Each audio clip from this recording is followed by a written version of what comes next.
natakiwa kuwa kwenye eneo ambalo ufahamu wangu umeshakuwa tayari kwa ajili ya kutegemea kupokea kitu. Ufahamu wangu umekuwa kwenye hali ya kuweza kujua leo kuna kitu tofauti ambacho kinatakiwa kiwe added, kiongezwe.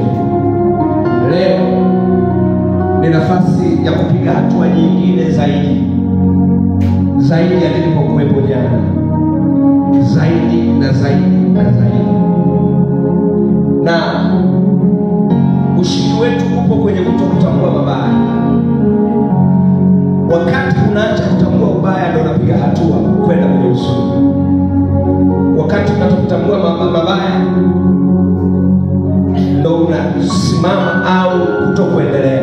Kwa sababu kwa kuzaliwa tu kila binadamu ana matokeo tayari ya dhambi. Kwa kuzaliwa tu ana matokeo hayo mabaya.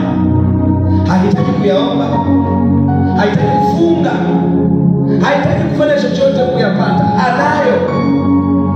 Ni hali ya kuzaliwa kwa mtu. Kwa hiyo kila binadamu ambaye anamwamini Mungu ni mtu ambaye ameshakuwa tayari kwanza kutoka kwenye uharibifu na kuelekea kwenye uzima. Kwa hiyo sisi hatutembei kutoka kwenye uzima kwenda kwenye mauti, ila tunatembea kutoka kwenye mauti